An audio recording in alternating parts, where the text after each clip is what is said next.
찬송가 10장 부르면서 주일 예배 드리겠습니다. 전능왕 오셔서 주 이름 찬송케 하옵소서. 영광과 권능의 성부여셔서 우리를 다스려 주옵소서. 강생한 성자여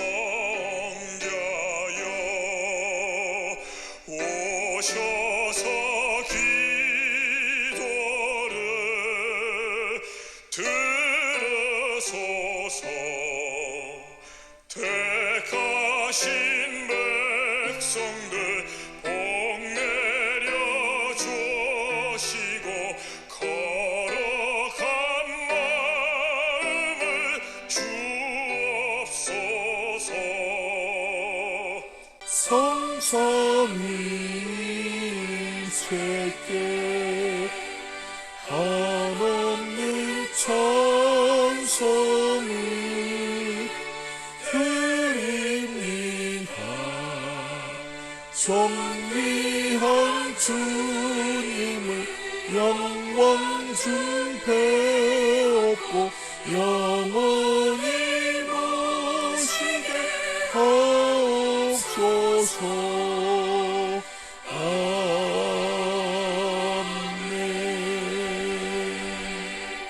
오늘 우리에게 주신 하나님 말씀 마가복음 6장 14절에서부터 20절 말씀 제가 봉독합니다. 이에 예수의 이름이 드러난지라 헤롯 왕이 듣고 이르되 이는 세례 요한이 죽은 자 가운데서 살아났도다. 그러므로 이런 능력이 그 속에서 일어나느니라 하고 어떤 이는 그가 엘리야라 하고 또 어떤 이는 그가 선지자니 옛 선지자 중에 하나와 같다 하되 헤롯은 듣고 이르되 내가 목뺀 요한 그가 살아났다 하더라. 전에 헤롯이 자기가 동생 빌립의 아내 헤로디아에게 장가든 고로 이 여자를 위하여 사람을 보내어 요한을 잡아 옥에 가두었으니 이는 요한이 헤롯에게 말하되 동생의 아내를 취한 것이 옳지 않다 하였습니다. 헤로디아가 요한을 원수로 여겨 죽이고자 하지 못한 것은 헤롯이 요한을 의롭고 거룩한 사람으로 알고 두려워하여 보호하며 또 그의 말을 들을 때 크게 번민을 하면서도 달갑게 들음이러라. 아멘. 하나님의 나라. 우리는 마가복음을 시작하면서 두드러지게 하나님의 나라를 우리는 말씀을 통해서 보고 있습니다. 이 하나님의 나라는 예수님의 공적 사역, 공생애를 시작하면서부터 마치 어둠 속에 빛이 밝혀지듯이 하나하나 드러나고 그리고 확산되어 가는 것을 보게 되죠. 어느 곳에서든지, 그러니까 회당이든지 가정집이든지 하나님의 나라의 선포는 말씀으로부터 시작이 되었습니다. 지난 시간에도 말씀을 들었듯이 샌드위치 기법이란 중요한 사건을 우리에게 더 분명하게 강조하기 위해서 가운데 두고 양쪽에 같은 사건을 이어서 설명하고 있는 기법이죠. 야이로라고 하는 회당장의 딸, 12살 먹은 딸이 죽게 되어서 예수님에게 자기 집에 오셔서 이 딸을 살려달라고 하는 사건을 앞머리에 두었잖아요. 근데 갑자기 예수님이 그 가정 야이로의 집으로 가는 도중에 12년 동안 혈루병을 앓고 있는 한 여인을 예수님이 만나시죠. 이 여인은 정말 죽기 살기로 정말 아무 곳에서도 이 병원 저 병원 자기가 가지고 있는 모든 재물들을 다 허비해 가면서 고쳐보고 싶었는데 오히려 더 병은 중하여졌고 가진 것은 다 낭비해버렸던, 이제는 정말 막다른 길에 예수님의 소식을 듣고 그 소문을 듣고 예수님 앞에 다가오게 된 거죠. 이 사건을 오히려 드러내기 위해서 우리에게 강조해서 쓰고 있는 말씀을 우리는 보았습니다. 이와 같이 마가는 그 독특한 기법을 사용해서 그 하나님의 나라의 그 능력, 복음의 놀라운 그런 사건을 우리에게 드러내놓고 있는 겁니다. 그죠? 그 12년 동안 혈루병을 앓았던 이 여인, 그러나 예수님의 옷에 내가 손만 대어도 나을 것이라고 하는 이 생각을 가지고 결국 예수님을 만난 거잖아요. 그런데 예수님은 능력이 나간 것을 아셨잖아요. 결국 이 사건을 통해서 이 여인을 접촉한 예수님은 부정한 사람이 된 거거든요. 다시 말해서 이 복음, 십자가의 복음은 우리가 죄로 물들어 있고 그 죄로 인하여서 죽을 수밖에 없는 우리 존재잖아요. 그러나 우리가 예수님의 옷깃을 만지듯이 예수님의 십자가의 은혜를 통하여서 값없이 자유케 되고 죄의 사슬에서 노임을 받는 이런 은혜를, 그 능력을 우리가 하나님의 은혜로 얻게 된 거잖아요. 이걸 지금 이 샌드위치 기법을 통해서 강조하고 있고 보여주고 있는 거예요. 자, 6장 안에서도 또다시 이런 기법으로 또 다른 중요한 내용을 우리에게 샌드위치 기법으로 소개하고 있습니다. 가운데 담아놓은 내용이 무엇이냐 하면요, 예수님보다 먼저 와서 예수님의 오실 길을 예비한 사람의 죽음의 사건이에요. 즉 세례 요한이 어떻게 죽임을 당했는지에 대한 내용들이 아주 구체적으로 기록해 놓고 있는 게 내용물이에요. 어찌 보면 이게 무슨 내용물이고, 이 내용물이라면 여기에서 무슨 우리에게 주는 중요한 메시지가 있나? 라고 그냥 지나칠 수 있는 거거든요. 아니에요. 여기에 중요한 메시지가 담겨 있습니다. 그래서 이 세례 요한이 헤롯에 의해서 목을 베어 죽임을 당한 사건을 거기에 내용물로 기록해 놓고요. 양쪽에 예수님께서 제자들과 더불어서 전도하고 있는 사건들을 양쪽에 담고 있어요. 예수님은 제자들을 데리고 고향에 가셨어요. 고향에, 나사렛인 고향에 가서 환영을 받지 못한 것을 제자들에게 보여주고 있는 거예요. 예수님이 얼마만큼 무시를 당하고 비아냥거림을 받으셨느냐면요, 야, 저 예수 누구 동생 아니니? 하면서 심지어는 저 마리아의 아들 아니야? 당시 사람을 소개할 때는요,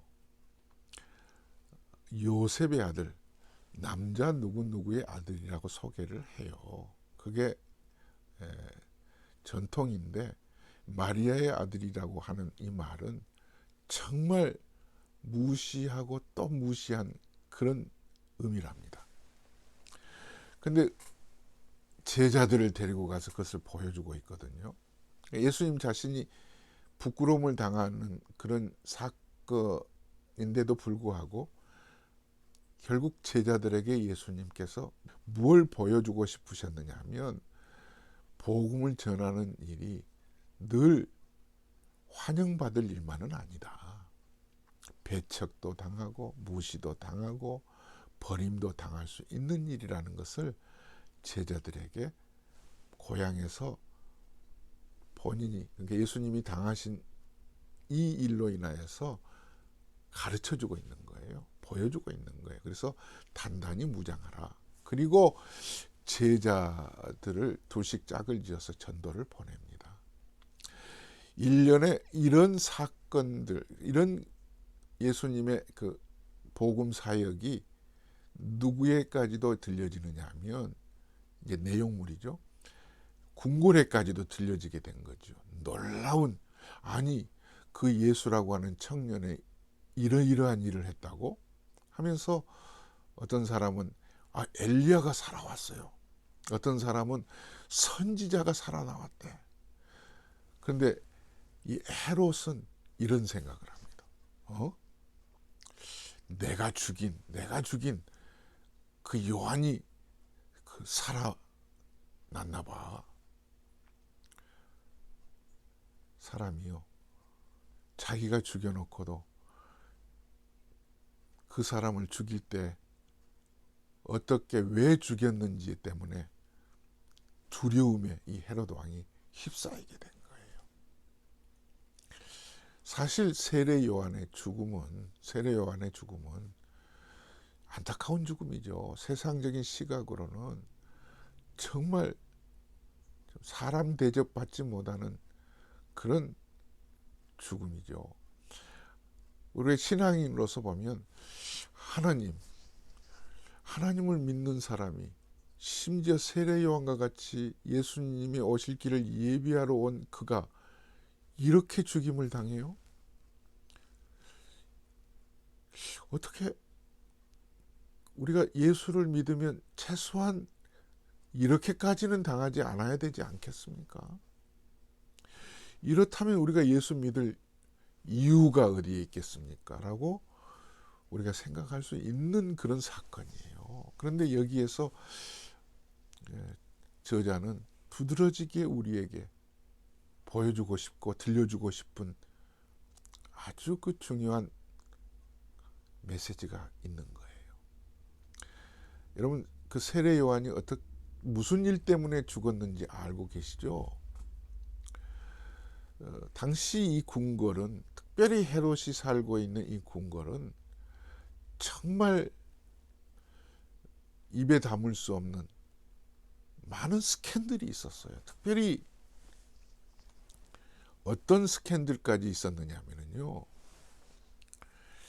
이 헤롯에게 배다른 동생이 있었어요. 이 헤롯 왕이 자기 이복 동생 빌립의 아내 헤로디아를 보는 순간 마음이 확 쏠리게 된 거예요. 결국은 그 여인을, 이복 동생의 부인을 자기 아내로 결국은 삼아버립니다. 그때 왕은 말 한마디가, 결국은 왕의 말 한마디가 법이었을 것 아니겠습니까? 이게 지금 당시의 사회 상황을 적나라하게 보여주고 있는 거예요. 제가 어디서 기사를 보니까 미국의 그 3대 대통령 제퍼슨이라는 대통령이 있어요. 많이 존경을 받았죠. 그런데 이 나중에 알고 보니까 이 제퍼슨이 그 백악관에서 노예로, 대통령을 돕는 노예와의 성관계를 통해서 아들을 낳았다고 하는 그 기사가 수없이 100년, 200년 흘러가면서 계속 의혹으로 남아있잖아요. 그런데 영국 옥스퍼드의 어느 교수가 DNA라고 하는 것을 이렇게 발명하면서 결국 조사 끝에 그 의혹이 사실이었다. 그 후손 중에 하나가 DNA가 99%가 겹친다. 이런 얘기가 나오더라고요. 옛날이나 지금이나 이 헤롯 왕의 궁궐 스캔들과 같은 이런 스캔들이 그대로 우리에게 비춰주고 있는 거예요. 이 세례 요한은 그 사건을 보면서 참지 못했던 거예요. 참지 못했던 거예요. 그래서 그들을 꾸짖습니다. 헤로디아도 꾸짖었을 거고요. 헤롯 왕에게도 꾸짖었을 거예요. 그런데 헤로디아가 그 분을 참지를 못합니다. 결국 온수로 여겨서 이 세례 요한을 감옥에 가두죠. 그런데 오늘 성경에 이렇게 기록되어 있어요. 이 왕은 자기가 큰 잘못을 했고 자기의 잘못을 꾸짖은 세례 요한을 옥에 가두어 놓고 세례 요한을 아무리 조사를 해도 그의 잘못을 찾지를 못한 거예요. 이렇게 기록해 놓고 있습니다. 성경은 헤롯이 요한을 의롭고 거룩한 사람으로 알고 누구를? 요한을 자기의 잘못을 꾸짖은 자기의 스캔들을 잘못됐다고 말하는 그 세례 요한이 의롭고 거룩한 사람으로 알고 두려워하여 보호했다고 그러잖아요. 이 사람 옥에 가두어서도 안 되고 절대로 이 사람을 해쳐서는 안 된다 이랬겠죠. 그의 말을 들을 때 크게 번민을 하면서도 달갑게 들음이라. 참 속은 어떻게 해야 될지. 그가 의롭고 거룩한 사람이라고까지도 하면서도 안타깝게도 이 왕은 그를 풀어주지 않았어요. 헤로디아에게 딸이 하나 있었는데 그 딸까지 데리고 이제 궁궐에 또 왕비로 들어와서 살고 있습니다. 어느 날 이제 딸이 그 데리고 온 딸의 생일이 된 거예요. 생일 잔치가 이제 벌어졌는데 이 헤롯 왕이 이 기쁜 날 네가 나에게 소원을 하나 말하면 내 나라의 절반까지라도 너한테 주겠다. 절반까지라도. 소원을 말해봐라. 우리 같으면 그 소원 나라의 절반까지 준다는 말을 주변에 있는 대신들까지 다 들었잖아요. 그런데 이 딸이 그러면 내가 소원이 나라의 절반까지라도 주세요 이랬을 텐데 자기 어머니 헤로디아에게 가서 아버지가 이만저만합니다 하고 있었던 얘기를 꺼내니까 헤로디아는 잘됐다 하고 이참에 온수로 여기고 있는 정말 꼴도 보기 싫은 세례 요한, 감옥에 갇혀 있는 그 세례 요한, 니네 그 헤롯 왕은 그를 의롭고 거룩한 사람으로 어떤 잘못도 찾지 못하고 있는 그 왕에게 이렇게 전해라. 이것을 소원으로 얘기하라고 하면서 목을 베달라고 하는 소원을 왕에게 전달을 합니다. 결국 이렇게 해서 세례 요한이 목이 베어진 채로 죽습니다. 목을 베어 그 목을 쟁반에 담아서 그것을 소원으로 자기에게 가져오라고 해서 어쩔 수 없이 헤롯 왕은 자기의 이미 뱉어놓은 말을 주워 담을 수가 없어서 죄 없는 자기가 보기에는 의롭고 거룩한 사람임에도 불구하고 죽게 만드는 이 사건이 내용물로 담겨 있는 거예요. 무슨 의미일까요? 무슨 또 다른 중요한 메시지가 여기에 담겨 있는 거예요? 사랑하는 여러분, 세례 요한의 죽음 정말 헛된 죽음 같이 보이잖아요. 오늘 성경을 기록하고 있는 이 성령님께서 마가를 통해서 우리에게 보여주고 싶으신 것은 보라, 세례 요한이 이렇게 의롭고 거룩한 사람임에도 불구하고 인간은, 이 헤롯과 같은 인간은 자기의 그런 자리, 자기의 권력, 그것을 지켜내기 위해서 잘못된 것인 줄 알면서도, 잘못된 일인 줄 알면서도 그 잘못을 저질러 버리고 있는 그 모습. 헤롯과 함께 성경은 동일한 인물로 대등하게 소개하고 있는 사람이 누구예요?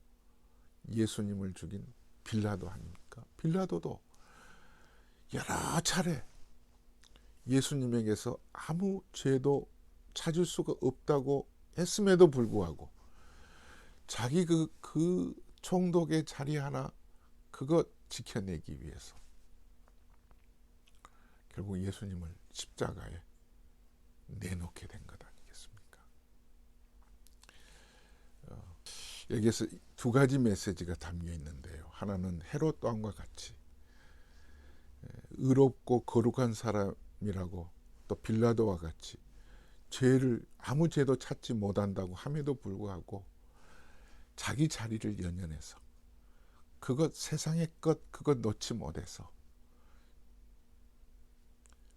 제대로 말 한마디 하지 못하고 결국은 세례 요한을 목을 베게 하는 그런 장본인, 예수님을 십자가에 내놓는 그런 빌라도 같은 인간들이 정말 성경에서 드러내놓고 있잖아요. 더 중요한 것은 이 세례 요한, 이 헤롯 왕의 궁궐 스캔들을 말하지 않았더라면 아마 이런 죽음은 당하지 않았을 수 있어요. 그러나 세례 요한의 이 죽음을 통해서 우리에게 주는 메시지가 뭐예요? 의를 위하여 줄이고 목마른 자는 복이 있나니 저희가 배부름을 받을 것이며, 의를 위하여 핍박을 받은 자는 복이 있나니 천국이 저희 것이며. 결국 세례 요한은 불의를 보고 불의하다고 말했던 거예요. 결국은 그래야 세상의 빛과 소금이 될 수 있는 거거든요. 세례 요한의 이런 죽음을 이 내용물에 담고 있으면서 세례 요한의 죽임의 이 사건의 뒷부분에서 무슨 사건을 우리에게 소개하고 있느냐면요, 오병이어 사건이 나오는 거예요. 베세다 광야에서 예수님이 어린아이가 가지고 있는 보리떡 5개와 물고기 2마리를 가지고 결국은 거기에 모인 모든 사람들에게 먹이는 사건. 제자들에게 저들이 배고프니 너희가 먹을 것을 주어라. 즉 어린아이가 가지고 있는 보리떡 5개, 물고기 2마리, 떡이 무엇을 얘기하고 있는 거예요? 예수님의 자신을 말씀하고 있는 거예요. 내가 너희들의 생명의 떡이라는 거예요. 세례 요한의 죽음과 같이 나도 십자가에서 죽음으로 인하여서 진정한 너희들에게 생명을 주고자 하는 그 메시지를 여기에서 샌드위치 기법, 독특한 기법을 다시 사용하면서 우리에게 전달하고 있는 거예요. 사랑하는 여러분, 의에 줄이고 목마른 자는 복이 있나니 저희가 배부름을 받을 것이며. 세례 요한은 세상적인 시각으로는 정말 안타까운 죽음이고 쓸모없는 죽음같이 보여지지만 바로 빗대어서 예수님의 십자가의 죽음이 정말 유대인들에 의해서 바라바를 풀어주고 그를 대신해서 죽임을 당하는 것과 같은 그런 헛된 죽음처럼 보여지지만 결국 하나님은 그를 통하여 우리를 생명의 떡으로 영생의 길로 안내하는 축복의 장이 되었다는 사실입니다. 아멘. 이와 같은 은혜가 결국 우리에게 무엇을 말씀하고 있습니까? 너희가 먹을 것을 주어라. 이제 우리가 세례 요한처럼 의에 줄이고 목말라야 되겠고요. 예수님처럼 이웃을 위해서 생명의 복음의 전달자로 새로운 예수님의 제자의 삶을 우리가 함께 살아가는 저와 여러분들 되실 수 있기를 바랍니다. 하나님 아버지, 오늘 말씀을 통해서 또다시 하나님 아버지, 오늘 말씀 안에서 십자가의 복음의 위대함을 다시 보았습니다. 의에 줄이고 목마른 자는 복이 있다니. 주님, 불의를 참지 못했던 세례 요한이 헛된 죽음을 맞은 것 같았지만 결국 예수님의 십자가의 죽음이 헛된 죽음이 아니라 나를 생명의 길로 인도하는 은혜의 죽음이었던 것을 우리는 봅니다. 아버지 하나님, 이제 우리도 주님의 은혜 가운데 생명 얻은 자로서 예수님의 제자와 같은 삶을 살아가는 모든 성도들 되게 하여 주옵소서. 이제는 우리 주 예수 그리스도의 은혜와 하나님 아버지의 무한하신 사랑하심과 성령님의 감화 감동 충만하신 은혜가 너희가 먹을 것을 주어라 하는 생명의 떡 대신 예수님의 그 분부에 순종하는 삶을 살기로 다짐하는 모든 성도들 위해 영원토록 함께 계실지어다. 아멘. 할렐루야. 주 안에서 사랑합니다. 샬롬.